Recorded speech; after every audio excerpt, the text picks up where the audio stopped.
अमूरत अजूनी सहभंग गुरप्रसाद गुरु प्यारिओ फतेह प्रवान करो। वाहिगुरु जी का खालसा वाहिगुरु जी की फतेह। आप जी का अज इस सैमीनार में आया असी जी आया आखते हैं। सफरे शहादत के संबंध में अज का सैमीनार जो रखा गया उस दे विच पहला विषय भगती ते शक्ति का सुमेल। आम तौर पर आप भगती नूं शक्ति नाल जोड़ के नहीं देखते, इस करके ये विषय रखा गया। जो सफरे शहादत तुसीं सुननी है उसका आधार भगती है। इबादत का आधार शहादत है, शक्ति का आधार भगती है। ये भगती जिहड़ी गुरु नानक देव पातशाह जी ने शुरू की, ये दूसरिया भगतियों नालों वखरी सी। आसा की वार में आप गुरु नानक देव पातशाह जी के वचन पढ़ते हाँ, भगत तेरे मन भावदे दर सोहन कीरत गावदे। तेरे दर के उपर है सच्चे पातशाह उही भगत चंगे जिहड़े तैनूं प्यारे लगते हैं। तेरे दर के उपर उही शोभा पाते हैं जिहड़े परमात्मा की कीर्ति करते। परमात्मा की कीर्ति करने वाले भगत तैनूं चंगे लगते। भगती है परमात्मा की कीर्ति श्रद्धा पूर्ण करनी, लेकिन ये भगती दे विच निर्भव ते निर्वैर भी विच इस भगती दे विच प्रेम ते श्रद्धा भी है। श्रद्धा ते प्रेम रस निर्भव निर्भयता ते निर्वैर ये नाल बुद्धि हुई ये भगती है। शक्तिहीन भगती जिहड़ी है वो नीरस है। शक्तिहीन भगती का गीत एक फोकी फिलासफी वांग है जिहदे विच शक्ति नहीं वो भगती नहीं। गुरु नानक दी ये मत है, ये गुरु नानक ने शुरू किया। दूसरियां भगतियां जिहड़ियां पहलियां चलदियां सन वो ते शक्तिहीन सन, कर्मकांडी सन, अर्चा पूजा सी उन्हां दे विच, निरतकारी सी उन्हां दे विच। इस तरह दियां जिहड़ियां पूजावां हो रही सन उस वेले, निरतकारी की पूजा, अर्चा पूजा की पूजा, कर्मकांडी पूजा या कर्मकांडी भगती आपां उसनूं कह सकते हैं।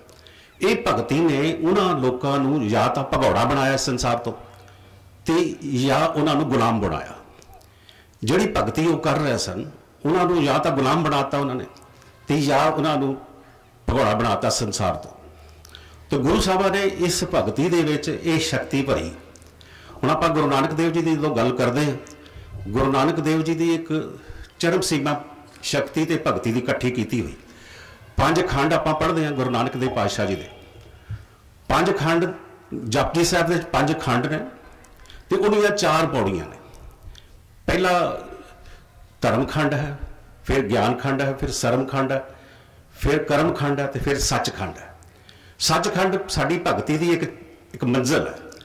भगत ने सचखंड में पहुंचना, लेकिन पौड़ियां 4 ने तो एक अखीरली पौड़ी दे विच कर्म खंड ते सचखंड को इकट्ठा किया गुरु साहब ने।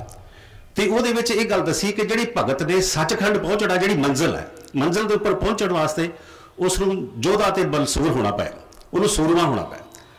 कर्मखंड की बाणी जोर, एक कर्मखंड है कि ये बल वाला जोर वाला एक पक्ष है, अवस्था है, एक खंड है, ये जोर वाला है जिहदे च जोर है। कर्मखंड की बाणी जोर, तिथे होर ना कोई होर, तिथे जोध महाबलसूर, तिथे जोध महाबलसूर। कर्मखंड में कौन रहिंदा? कर्मखंड तो भाव बख्शिश का खंड, बख्शिश जिहदे ते हो जानी है उहदे कर्मखंड में रहना।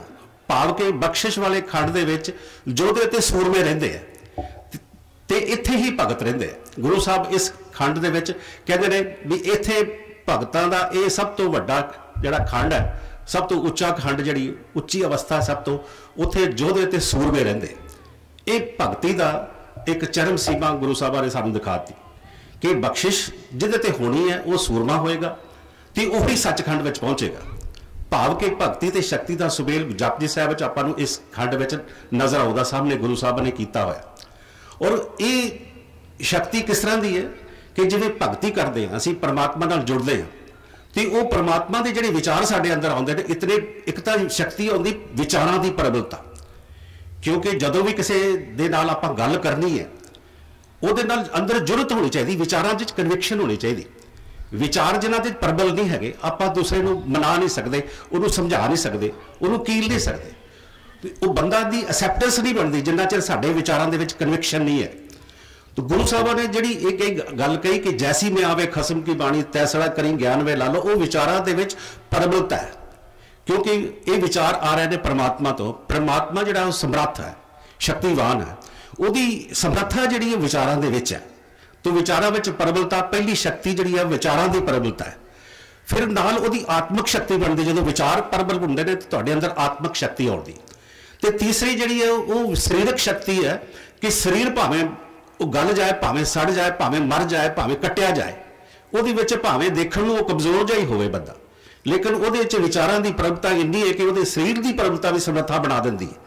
तो वह सरीरक तौर पर भी बलवान हो जाता, तो डट जाता, रण भूमि च डट जाता, पिछे नहीं हटदा। ये गुरु साहबां दी विचारधारा जिहड़ी सी भगती ते शक्ति का सुमेल किया गुरु साहबां ने। और ये गल दस दी कि जिहड़े संसार तो भगौड़े हो गए उन्होंने जाके मिले गुरु साहब भी तुसी भगौड़े क्यों हो गए, तुसी तो अपने आप को भगत कहते हो, तो भगत संसार तो भगौड़ा हो जाए। हुण जा रुद्र हिमाला दे विच जाके गुरु साहब उन्होंने जोगियों को मिले जिहड़े बड़े वड्डे विद्वान गिणदे सन, अपने आप को बहुत भगत गिणदे सन। फिर पुछण सिद्ध नानका मात लोक विच क्या वरतारा, जो रुद्र हिमाला नूं जांदे गुरु साहब तो उन्होंने पुछदे जाके, वो पुछदे जाके जोगी गुरु नानक पातशाह नूं। फिर पुछण सिद्ध नानका मात लोक विच क्या वरतारा, बाबे आख्या नाथ जी सच चंद्रमा कूड़ अंधारा, कूड़ अमावस वरत्या हम भालन चढ़िया संसारा, पाप गरासी प्रथमी धौल खड़ा धर हेठ पुकारा, तुसी ऊपर नट के आए सिद्ध छप बैठे पर्वती, कौन जगत को पार उतारा, जोगी ज्ञान भी हुणिया निस दिन अंग लगाए निछारा, बाज गुरु डुब्बा संसारा। तुसी अपने आप को भगत कहते पे हो, तुसी नट के आ गए संसार में, नट के आ गए, उत्थे पाप गरासी प्रथमी धौल खड़ा धर हेठ पुकारा, तुहाडा वो धौल जिहड़ा थले चिक्का मारदा पिया, धरती के उपर इतना पार हो चुका, इतना जुलम हो रहा, तुसी किस चीज़ के भगत हो। चलो संसार दे विच तुसी अपने आप को जोगी कहते हो, सिद्ध कहते हो, तो सिद्धां दे कोल इतनी ताकत नहीं हैगी कि संसार में जाके वो किसी जुलम के नाल टाकरा कर सकन, पाप को दूर कर सकन। गुरु साहबां ने उन्होंने जोगियों को थले लैके आए इस गल समझा के कि पाप को दूर करने वास्ते, जुलम को दूर करने वास्ते जुलम का टाकरा करना पैंदा। तो जोगियों को रुद्र हिमाला तो थले लैके आए गुरु साहब। तो आप जो देखते हैं कि गुरु साहब ने ये शक्ति जिहड़ी है भगती दे विच संयुक्त है। आप जो भगती की गल करते हैं, भगती दे विच संयुक्त है, जिवें दुध दे विच मक्खण आपां नूं संयुक्त है। आप दुध कहते हैं, दुध दे विच गुप्त तौर के उपर मक्खण पिया होया, अखां ने अखां दे पिछे दृष्टि पई हुई है, संयुक्त है, दृष्टि संयुक्त है अखां दे पिछे। इस तरह मक्खण संयुक्त है उहदे विच। इस तरह भगती गुरु नानक की दसी हुई भगती दे विच शक्ति संयुक्त है, ये शक्तिहीन भगती नहीं है। ये गल नूं समझण दी बड़ी लोड़ है, और ये गल गुरु नानक देव पातशाह जी ने करके भी दिखाई। हुण तुसीं देखते हो, आपां देखते हैं कि गुरु नानक देव जी ने इस गल का आगाज़ किया, शुरुआत की सुल्तानपुर तो। हुण सुल्तानपुर संगतां कायम ने, गुरु साहब उत्थे बड़ा चिर रहे ने, वो उत्थे बेई नदी के उपर संगत जुड़ती है, अमृत वेले संगत जुड़ती है उत्थे। तो एक दिन बेई नदी तो ही उन्होंने एक होका दिता, ना को हिंदू ना मुसलमान। इत्थों शुरू हुई वो शक्ति, भगती दे विच शक्ति। संगत उत्थे हुंदी सीगी, लेकिन उस संगत दे विचों एक नारा गुरु नानक देव पातशाह ने दिता, ना को हिंदू ना मुसलमान। हुण ना को हिंदू ना को मुसलमान उस वेले सिकंदर लोधी के टाइम के उपर एक गल कहनी अपनी तली के उपर सिर रखने के बराबर सी। वो तो सिर्फ कहते सर सिर्फ मुसलमान, हिंदू कह नहीं सकते। हुण लखनऊ का रहने वाला एक ब्राह्मण बंधन सीगा, उन्हें भी एक बार ये गल कह दी कि इस्लाम चलो अच्छा धर्म है, लेकिन हिंदू धर्म भी माड़ा नहीं है। लेकिन वह सिर कतल करा दिता सिकंदर लोधी ने। उस वेले एक गल कही, उस वेले दौलत खान नवाब जिहड़ा सीगा उसनूं शिकायत हुई कि देखो उसने नारा की लगा दिता। तो वह दौलत खान कहन लगा चलो नानक नूं बुला के लिया, जाके कहते कि नवाब बुलांदा है, तुहानूं नवाब बुलांदा है, नानक जी तुहानूं नवाब साहब बुला रहा है। तो वो कहते ने मैं की पढ़ी है तेरे नवाब की। जवाब देखो इत्थों शुरू हुई शक्ति, मैं की पढ़ी तेरे नवाब की। एक फकीर है, एक वो नवाब की परवाह नहीं कर रहा, तो उन्हें जाके सीधा ही कह दिता, नवाब वो दौलत खान नूं कह दिता, नवाब साहब तुहाडी ती परवाह नहीं करता, कहना मैं की पढ़ी है तेरे नवाब की। वो कहते तुसीं इस तरह नहीं सी कहना, तुसीं जाके वो नाल बेनती करो, नानक जी रजाए खुदाए दीदार बख्श, इस तरह जाके कहो उसनूं। जदों वो आए आके उन्होंने इस तरह कहा, नानक जी रजाए खुदाए दीदार बख्श। फिर गुरु नानक देव पातशाह जी आए, तो गुरु नानक देव पातशाह जी ने जदों आए तो नवाब नूं कोई सलाम नहीं की उन्होंने। नवाब ने आप दस्त पंजा किया उन्होंने नाल, ते नाल इमाम ते काजी जड़े बैठे सन, कहते गुरु नानक नूं कहते नानक जी तुसी सलाम नहीं की नवाब साहब नूं।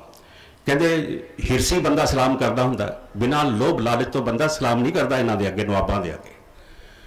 वो उस वेले फिर कहन लगे तुसी भी तुसी कह रहे ना हिंदू ना मुसलमान, तुसी की हो फिर?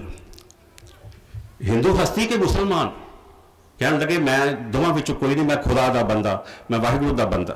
तो उसनूं कहन लगे देखो जी तुहाडे सामने ये गल कही जा रहा है, नवाब साहब तुहाडे सामने ये गल कह रहे हैं, इन्हां नाल तुसी करड़े तरीके नाल पेश आओ। गुरु नानक दे नाल तुहानूं सामने सामने कह रहा है कि मैं खुदा दा बंदा, मैं ना मुसलमान तो ना हिंदू। नवाब साहब कहन लगे, सारिਆਂ ਨੂੰ कहन लगे, इमाम ਨੂੰ कहन लगे नहीं इन्हां दी गल ठीक है, आप इन्हां दे कोल कोई पुछ लईए, कोई उपदेश लै लईए। क्योंकि नवाब दौलत खान जिहड़ा सीगा वो गुरु नानक दे कुछ सिखां दे विचों लिस्ट विचों आउण लग पिया सी। तो गुरु नानक की गल के उपर नवाब गुरु नानक नूं कहंदा, जदों गुरु नानक देव जी इस तरह जुरत नाल बोले उहदे अगे, तो नवाब कहंदा कि कोई उपदेश बख्श।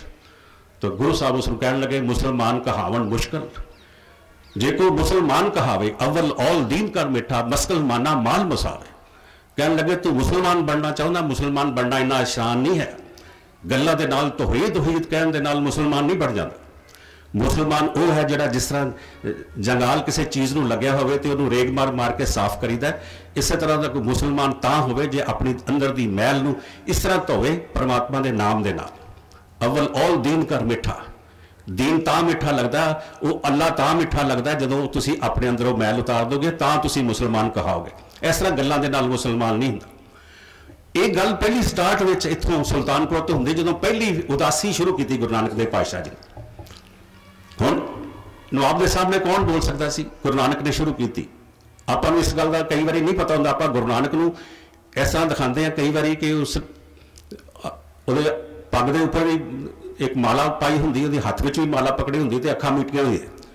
50,000 मील सफ़र करने वाला बाबा नानक, उसनूं इदां दी फोटो दिखाने आपां भी यह भगत है, यह भगती है। भगती दे विच शक्ति भरन वाला गुरु नानक पातशाह। दोस्त इससे पहली फेरी की गल करते हैं आपां, जदों लंका तो उपर आउंदे है, इधरों यूपी तो चलते हुए उड़ीसा तो थले रमेश्वर तो लंका तो उपर कर्नाटका ते आंध्र प्रदेश होंदे हुए महाराष्ट्र ते गुजरात विच पहुंचदे बड़ौदा ते उज्जैन तो बड़ौदा तो अगे सोमनाथ के मंदिर पहुंचे पालीटाना, जिसनों पालीटाना कहते हैं। एक जुरत उत्थे देखो तुसी, पालीटाना पहुंचे, पालीटाना विच सोमनाथ का मंदिर है। तो सोमनाथ के मंदिर को 1024 ईस्वी के विच वो मुहम्मद गजबनी ने इसनूं ढाया सी। इस दे अंदर जिहड़ियां हीरे जवाहरात सन, मना मूँह हीरे जवाहरात सारे लुट के, सोना सारा लुट के लै गया सी। 5 गज उच्ची शिव की मूर्ति सी, उहदे 4 टोटे उसने कीते सी। ते वो 2 गजनी दे विच लै गया, उहदे 2 टोटे ते 2 वो मक्के विच उसने दे दिते, उस शिव की मूर्ति के टोटे। तो हीरे जवाहरात नाल तो लदी हुई सी वो मूर्ति, तो जिहड़े मंदिर विच जिन्ने भी हीरे जवाहरात सन वो महमूद गजबरी ने सारे लुट लिया सी। तो किसी की हिम्मत नहीं सी पई कि उस वेले कि महमूद गजबरी का कोई मुकाबला कर सके। उत्थे जदों गए शिव सोमनाथ के मंदिर, तो उत्थों के जिहड़े लोकी सी, पुजारी सी, भगत लोग सी, उन्होंने कहन लगे कि इत्थे महमूद गजबनी आया, साडी मूर्ति नूं तोड़ गया, लेकिन साडी आस्था नूं नहीं तोड़ सके। वो ये गल कहते कि साडी आस्था नूं नहीं तोड़ सके। जिवें तुसीं सुणदे होणो, जदों कुछ चिर पहला अमिताभ बच्चन गुजरात विच ना टूरिज्म का अंबैसडर बनिया सी, ते वो भी ये ऐड दिंदा हुंदा सी। ऐड दे उपर टीवी के उपर यह भी बोलदा हुंदा सी कि यह सोमनाथ के मंदिर तुसीं आओ जरूर, इत्थे भावें महमूद गजबरी ने साडी आस्था नूं तोड़न की कोशिश की, लेकिन साडी आस्था नूं तोड़ नहीं सके। वो भी ये गल कहंदा सी। तो उस वेले गुरु नानक देव जी नूं भी यही गल कहंदे उत्थे दे पुजारी भी साडी आस्था नूं महमूद गजबरी तोड़ नहीं सके। वो कहते तुहाडे 4 टोटे कर दिते मूर्ति की, जिहड़ी आस्था थी, आस्था के 4 टोटे उन्होंने कर दिते, तुसीं क्यों नहीं टोटे हुए? तुहानूं आस्था अगर सीगी उहदे ते, शिव के उपर, उहदी मूर्ति के उपर आस्था सी तुहाडी, ते तुहाडी आस्था तोड़न तो पहला तुसीं टोटे हो जांदे उत्थे, तुसीं उहदा मुकाबला ही नहीं कीता। हुण अगे आए उत्थे द्वारका आए, ते द्वारका ਦਾ द्वारकाधीश कृष्ण की नगरी है द्वारकाधीश, उन्होंने द्वारकाधीश कहते हैं कि उत्थे राज करता सी कृष्ण। तो उत्थे वो 7 पुड़ियां विचों एक पुड़ी भी हैगी। उत्थे जदों आया तो उत्थे लोकी जदों मूर्ति को देखा तो गुरु साहब ने कहते किहड़ी मूर्ति है, कहते रण छोड़ मूर्ति, रण छोड़ मूर्ति। कृष्ण की मूर्ति लगी हुई है, उन्होंने रण छोड़ मूर्ति कहते हैं। उत्थे जदों जग सिंह ते काल यमन राजिया ने इनू कृष्ण को हरा दिता तो कृष्ण इथों नठ गया, नठ के ते रण कच्छ विच जा लुकिया। नाल ही रण कच्छ है दूर, थोड़ी दूर के उपर, उत्थे जाके लुक गया। तो वो मूर्ति उन्होंने लगाई दी उहदी याद विच कि इथों कृष्ण हार के नठा सी, तो वह नाम रखा था रण छोड़ मूर्ति। तो गुरु साहब कहते हैं भी तुसी ये रण छोड़ मूर्ति की पूजा करते पे हो, कृष्ण इथों हार के नठिया तो हारे हुए की पूजा करते पे हो, तो तुसी तुहानू तां डरपोक ते कमज़ोर बनाएगी। इत्थे तां इत मार्ग पैर तरीजे सिर दीजे काल ना किते। मेरा मत यह है कि भगत इदां दा होवे कि इत मार्ग पैर तरीजे सिर दीजे काल ना कीजे। तुसी मरना सी इत्थे, तुसी नठना कदे वास्ते सी इत्थों? तुहाडे बंदियां ने इत्थे मरना सी, उहदे अगे काल यमन दे अगे जग संत दे अगे नाल लड़ाई करनी सी, तुसी लड़ाई नहीं कर सके उन्हां दी।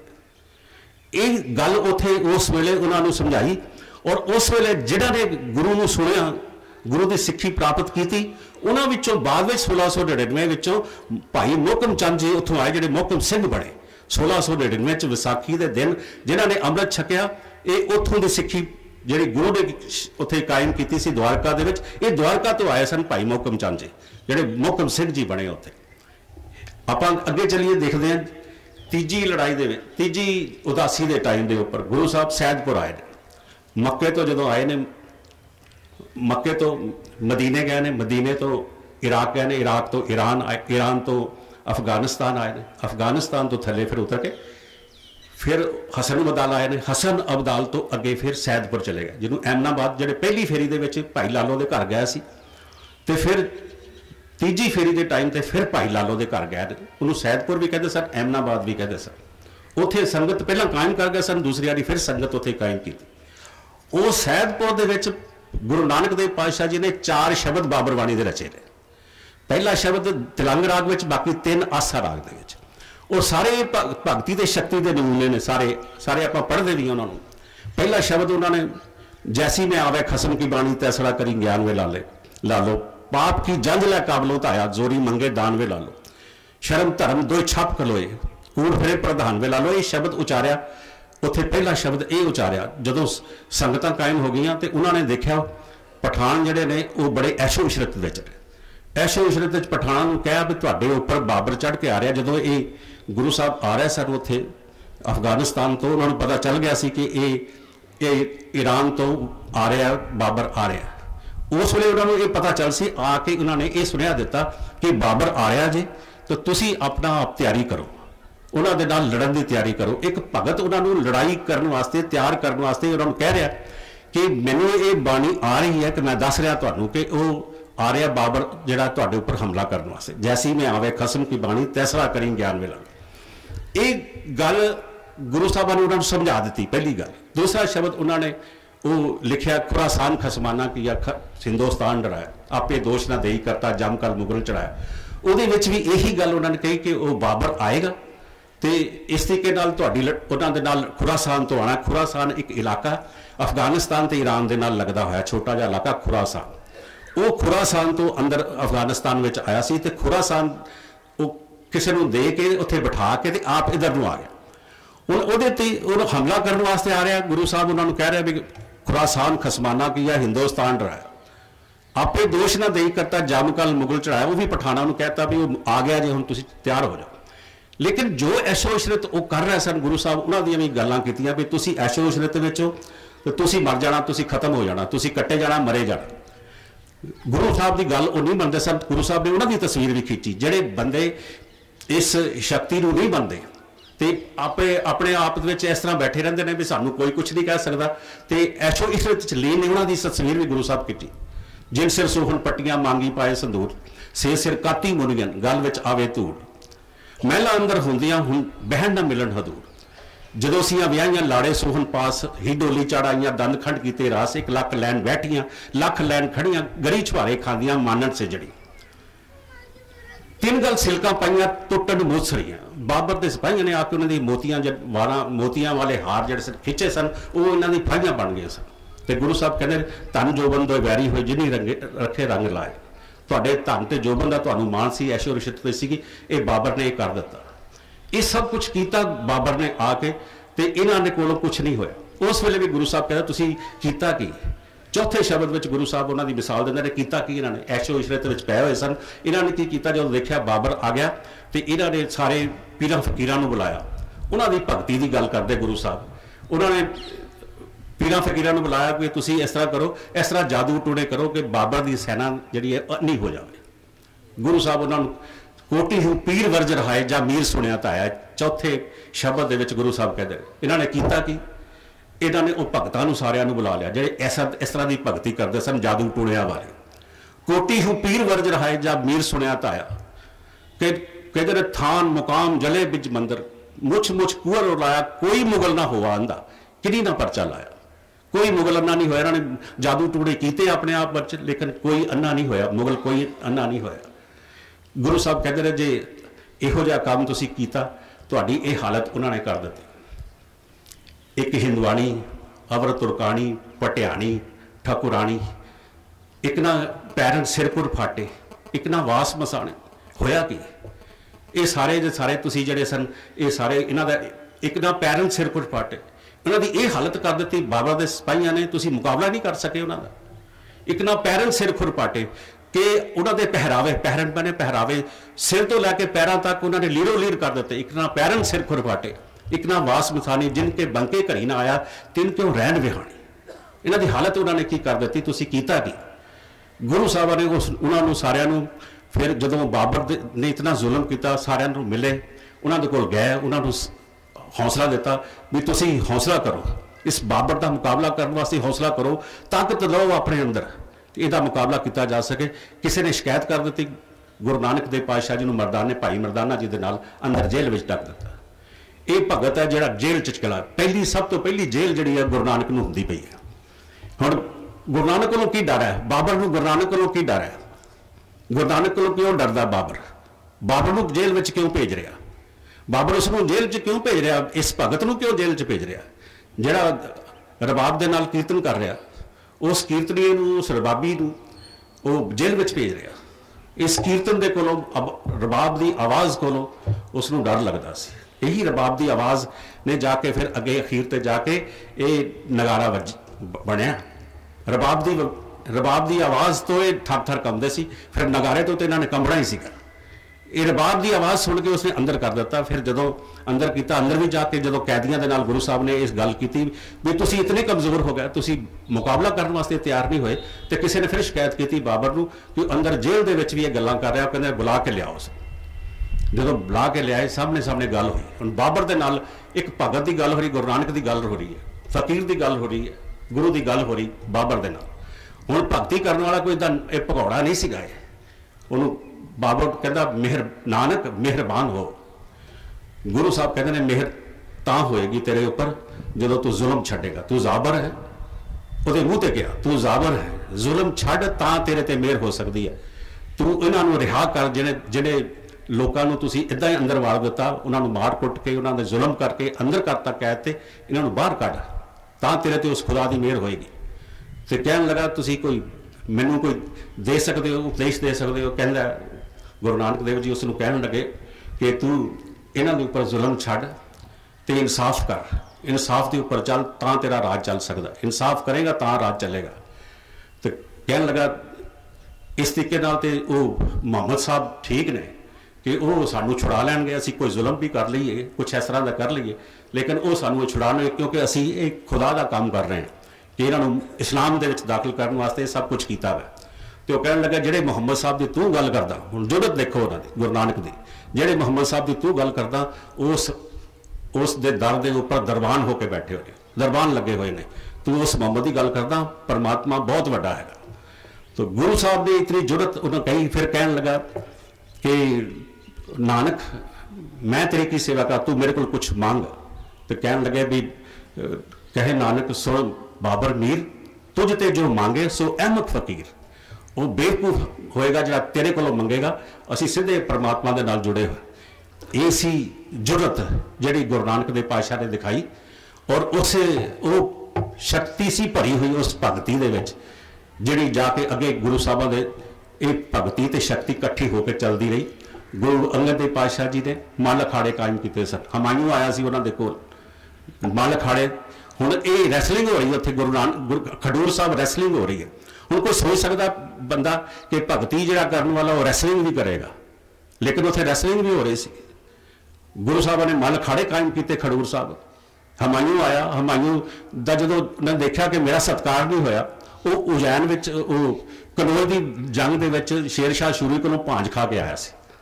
उत्थे उहदा सत्कार नहीं होया, तलवार नूं हथ पाया उसने। तो गुरु साहब उसनूं कहण लगे, गुरु अंगद देव जी उत्थे तां तूं नੱਠ के आ गया शेर शाह सूरी कोलों, ते इत्थे तलवार जी तूं कढण लगा। गुरु अमरदास पातशाह जी भगतां दी जिहड़ी है गल वो कहंदे ने है ही निवेकले नहीं, भगत है ही किहड़े, भगतां की चाल निराली, चाला निराली भगता करी बिख मार्ग चलना। लब लोभ हंकार ताज तृष्णा बहुत नहीं बोलना, खन्यो तिखी वालों निकीत मार्ग जाना। ये राह ही वो है भगती का राह जिहड़ा खन्यो तिखी वालों निकी वाला।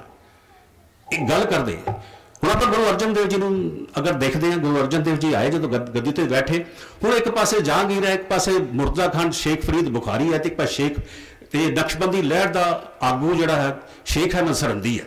हुण प्लान तिन्हां दी बन रही है, तिन्हां दी प्लान बनी। हुण उन्होंने गुरु अर्जन कोल कोई डर लगता, गुरु अर्जन देव जी को की डर है उन्होंने। गुरु अर्जन देव जी को ने 4 चौकियां चल रही हैं, हरमंदर साहब विखे आसा की वार की चल रही है, बिलावल की चौकी चल रही है, शाम को सोदर की चौकी चल रही है, बाद में कल्याण की चौकी चल रही, कीर्तन हो रहा।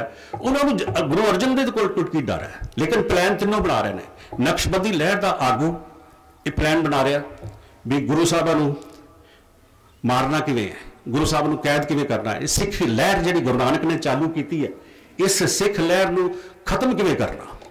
गुरु नानक की सिख लहर जिहड़ी है इत्थों तक जो पहुंची गुरु अर्जन देव तक, तो यह थार थार कंबण लग पिया सी।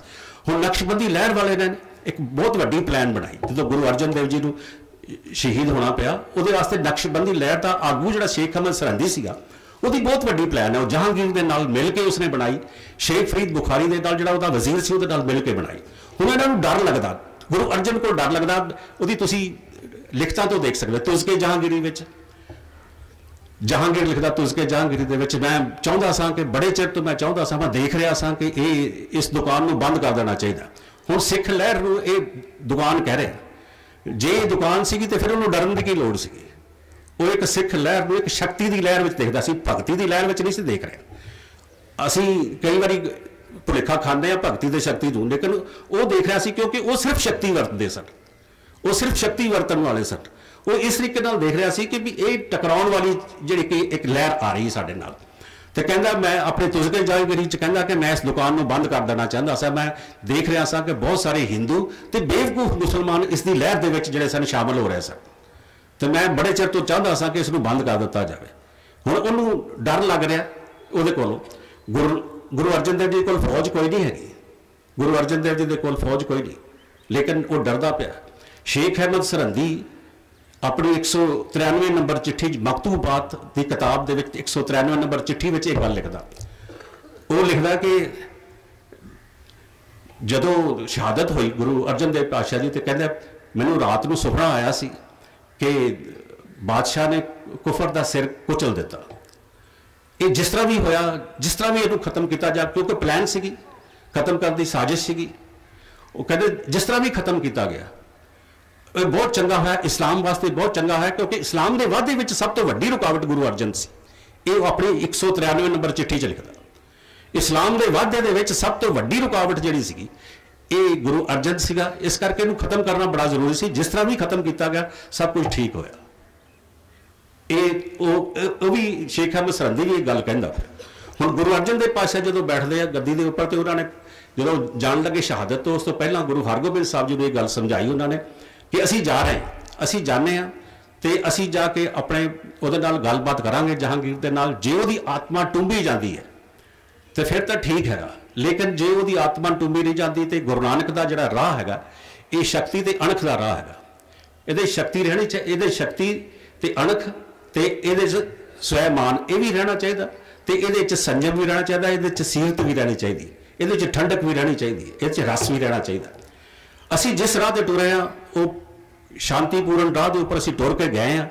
गुरु नानक ने जो सानू राह दसिया, लेकिन साडी अणख के उपर गैरत के उपर जो कोई अटैक करता फिर वह मुकाबला करना पैंदा। मैं जहांगीर नूं दसांगा जे वह सुभाव नहीं बदलता तो फिर तुसी इस तरह होएगा, जे उहदे नाल गलबात कर करके उसका सुभाव बदलाना चाहते हो फिर इस तरह होएगा कि वे जंगली जानवर के अपने सिंगां दे अगे तुसी लम्मे पै जाओ। हुण तुसी जंगली जानवर के सिंगां नूं वो तुहानूं मारदा रहे तो तुसी उहदा सुभाव नहीं बदला सकते। तुसी इस जंगली जानवर सिंगां वाले जानवर नूं सिंग पकड़ो इन्हां दे। ये गुरु अर्जन देव पातशाह जी ने अपने सपुत्र गुरु हरगोबिंद साहब जी नूं गुरगद्दी वेले गल कही तो भी तुसी इन्हां दे सिंग पकड़ो तो फिर ये काबू आउणगे। तो गुरु साहबां नूं तुसी शस्त्र धारने। भाई शंगारू जी ने जदों पुछया भी इदां दे समयां दे विच की करना चाहिए, कहंदे ने असी शस्त्र की विद्या के नाल गुरु हरगोबिंद साहब के टाइम के उपर मीर की मीरी खिंच लैनी है तो शब्द की कमाई के नाल असी पीर की पीरी खिंच लैनी है। गुरु हरगोबिंद साहब जी के टाइम के उपर फिर उन्होंने अपने सपुत्र को यह गल कही कि तुसी शस्त्र सजाने ने। ये जो गुरु हरगोबिंद साहब जी के टाइम के उपर ये जान तो पहला शहादत तो पहला गल है, ये पता लगता है कि गुरु अर्जन देव जी पहला ही तैयार कर बैठे सन कि गुरु नानक के इस रस्ते के उपर शक्ति की लोड़ पैनी है जिहड़ी भगती के नाल होएगी। हुण यही गल जी शक्ति वाली गल गुरु हरगोबिंद साहब जी ने अपनाई है। ये मोहसिन फानी ये गल लिखता अपने दबिस्तान मजहब के कि गुरु हरगोबिंद साहब जी जो गद्दी के उपर बैठे ने उन्होंने फौजी वर्दी धारण की है और उन्होंने शस्त्र रखे ने, घोड़सवारी करते सन ते नाल ही उन्होंने शिकार खेडना भी शुरू किया। इस तरीके जादूनाथ सरकार भी ये गल लिखता है कि गुरु हरगोबिंद साहब जी को अपने पिता गुरु अर्जन देव जी की गल समझ आ गई सी कि इत्थे हुण शस्त्रधारी होने तो बगैर नहीं गुजारा होना। तो इस तरह बैठन के नाल ही उन्होंने दो तलवारी बधियां, एक मीरी की, एक पीरे की, एक अजमत की, एक राज की, ये इकट्ठा कर दिता। गुरु हरगोबिंद साहब के टाइम के उपर गुरु नानक की दी हुई देन वो इकट्ठी हो गई, एक जगह के उपर आ गई, एक जगह के उपर आ गई। इंप्लीमेंट पूर्ण तौर के उपर इंप्लीमेंटेशन शुरू हो गई गुरु हरगोबिंद साहब के टाइम के उपर। तो उन्होंने सारिਆਂ ਨੂੰ ਇਹ संबोधन किया कि तुसी अगे तो भेटा लियाउणी तो शस्त्र लियाने, तलवार लियानी है, तुसी घोड़े लियाने। चंगी भेटा जिहड़ी है साडी मेरे वास्ते घोड़ा तो शस्त्र ते तुहाडी जवानी होएगी। तुसी जाओ, तुसी कसरतां करो, तुसी कुश्तियां करो, तुसी रैसलिंग करो, तुसी घोड़सवारी करो, शिकार करो, खेडो, तुसी अपने आप को मजबूत बनाओ, क्योंकि जिहड़ी साडी लड़ाई है उदों तक चलनी जिन्ना चिर जालम की तलवार खुंडी नहीं हो जाती। हुण ये सारिया चीज़ां रोज़ का नितनेम उत्थे बदलना शुरू हो गया। दरबार साहब अमृतसर तो जदों सवेरे कीर्तन आसा की वार का हुंदा उस तो बाद बाहर आके कसरतां होण लग पैंदियां, मार्शल गेम्स होण लग पे, घोड़सवारी होण लग पई, गतका खेडण लग पिया, तलवारबाजी चलण लग पई। लोगों ने देखा जो इन्नियां तब्दीलियां आ गई तो ये होया कि भी ये सब कुछ बदल गया एकदम। तो लोगों ने शंके उठाने शुरू करते। कईयां दे अंदर भगती का जिहड़ा हुंदा ना कि भगती सिर्फ यही हैगी जिहड़ी मैं तुहाडे नाल गल कीती कि वो इस तरह की भगती के बैठे रहना तो माला फेरते रहना, इस तरह की भगती लोगों के विच आई हुई। उस भगती को जो देखा कि ये चेंज होया कुछ तो वो बहुत सारे शंके उन्होंने किए। धर्मसाल कर बही का एक थां ना टिके टकाया, भाई गुरदास जी लिखते यह शंके उस वे उठने शुरू हो गए। धर्मसाल कर बही का एक थां ना टिके टकाया, पातशाह घर आम दे गढ़ चढ़िया, पातशाह चढ़ाया, उम्मत महल ना पाप दी, नठा फिरे ना डरे डराया, मंजी बह संतोख दा, कुत्ते रख शिकार खिलाया। ये होया की कहते ये हुण पातशाह नूं अरैसट करन दी विरोधता बना रहे हैं। लोग आउंदे ने, मिलता नहीं, नठा फिरदा, चढ़िया फिरदा, घोड़े के उपर शिकार खेडी जाता, ये कुत्ते रखे हुए ने। होया कि सारा कुछ चेंज की हो गया। तो भगत भाई गुरदास जी ने सारे समझाया चेंज कुछ नहीं होया, प्यो दादे दे राह चलंदा उहदे राह चलदा। गुरु गोबिंद गोबिंद गुरु हर गोबिंद सदा विकसंदा, प्यो दादे दी राह चलंदा। ये प्यो दादे दे राह दे उपर चल रहा, तुहानूं समझ नहीं आ रही। खेती वाड़ सो ढिंगड़ी किकर आस पास जो बागे, सप लपेटे चंजना बूहे जंदा कुत्ता जागे। यही तो वह काम कर रहा है कि जिहड़े पातशाह ने सानू गुण दिते, रब्बी गुण दिते ने, ये सदाचार उचियां कदरां कीमतां सानू दित्तियां ने, ये तो अपनी शक्ति नाल लुट के लै जाणगे। इस शक्ति नाल लुट के ना लै जाण।